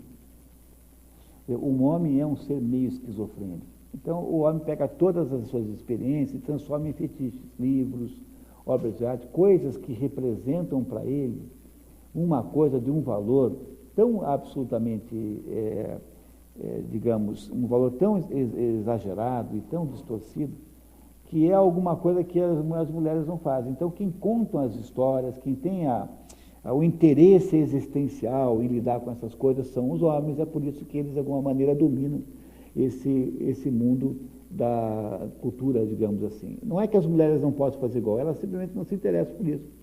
Que parece, assim, para a mulher uma discussão um pouco bizantina às vezes. Então, elas não se dão ao trabalho de fazer as sínteses imaginativas, porque para um homem como Dostoiévski, fazer esses livros era o assunto da vida dele, sem isso ele não existiria. E as mulheres, por sua natureza muito mais equilibrada, são muito mais equilibradas que os homens, não precisam de fetiches externos, não precisam de demonstrações internas. Então, as mulheres gastam menos, dão menos atenção a isso, se dedicam menos a isso. Não é um problema de diferença de competência. Porque quando as mulheres querem fazer, fazem muito bem, né? Tá? Agora, também cuidado não achar que que possa existir uma literatura masculina e uma literatura feminina, porque no fundo, masculino e feminino, quando você olha para o Gênesis com cuidado, mas olhando com cuidado para o Gênesis ao ponto de interpretar linha por linha, você descobre o seguinte: Eva não é a primeira mulher, porque a mulher já tinha sido inventada antes, os judeus chamam de Lilith, né? Essa primeira mulher, os cabalistas judeus chamam de Lilith. Quando acontece aquele episódio da costela, o homem e a mulher já existiam. Não sou o que estou dizendo, leio na Bíblia, está lá no Gênesis. E o episódio da costela não é a criação de uma mulher, porque Adão significa gênero humano. Adão é homem e mulher ao mesmo tempo. Não estou dizendo que Adão é um ser andrógeno, assim como o Ney Mato Grosso. Não estou dizendo isso, tá? Estou dizendo que quando Deus diz assim, está escrito na Bíblia, não sou eu que estou inventando, ele diz assim, Deus criou o homem e chamou-os, e criou homem e mulher. Pronto. Então, Adão, isso que a gente chama de Adão, não é um homem no sentido masculino da palavra, é o ser humano, que é composto de dois sexos. Os dois foram inventados do mesmo jeito, da mesmo barro, e não tem nada a ver com a história da costela de Adão. Porque a costela de Adão não é a mulher propriamente dita, mas é um componente da psicologia humana que casa com o componente masculino. O componente masculino é um dos dois, e os homens e as mulheres têm os dois. Os dois estão presentes. O que Deus cria com a costela de Adão é o componente feminino da psicologia humana, e não a mulher propriamente dita, que essa já existia.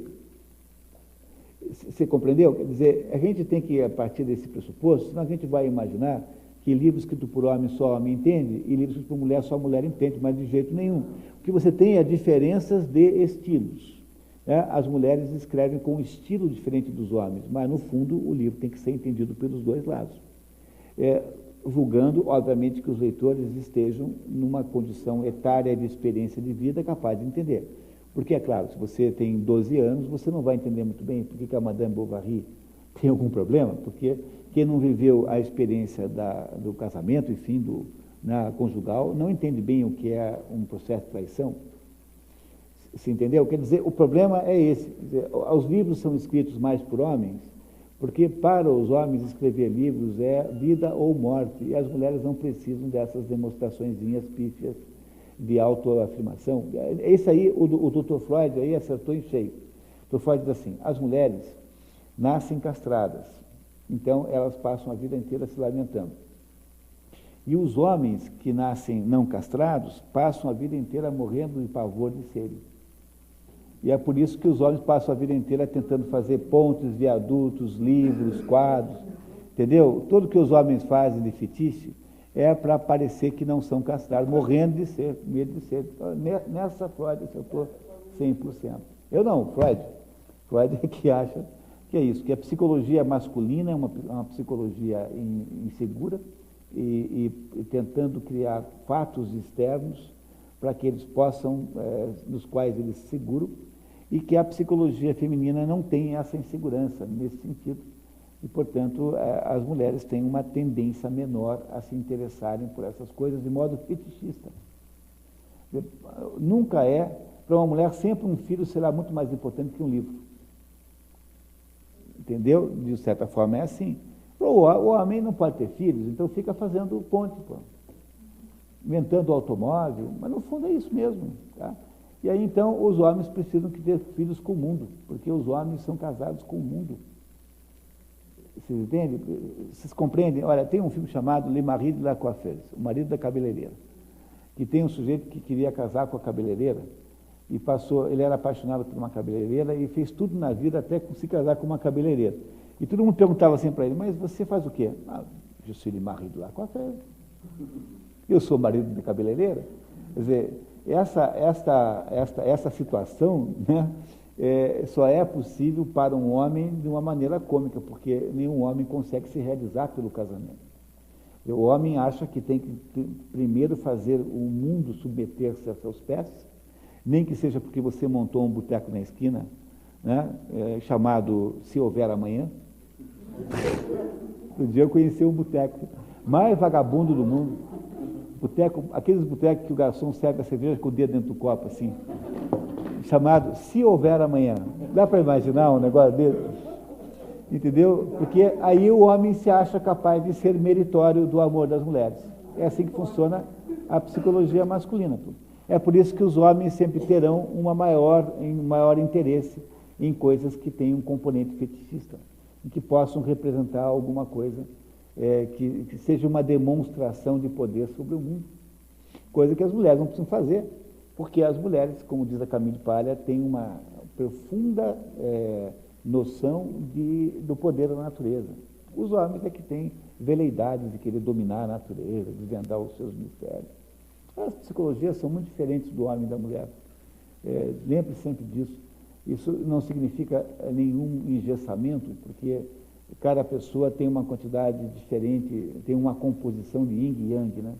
Então, há mulher com psicologia mais masculina do que homem. Mas, na média, eu acho que é muito clara a diferença que há entre os dois. Agora, dentro do ser humano, existe um componente feminino, componente ontológico feminino, que é o desejo da terra, e dentro do homem também é o componente ontológico masculino, que é o desejo do espírito. Essas duas coisas estão convivendo o tempo todo. E quando você estuda a teogonia e o Gênesis, você descobre que, simbolicamente, é só isso que eles querem contar para você. Agora, apenas para fechar a nossa conversa, então, é lembrar que o Dostoiévski, com essa obra, ele abre, aos 40 anos, uma obra enorme de compreensão da psicologia humana, que é genérica e permanente, e associa com os movimentos políticos do século XIX.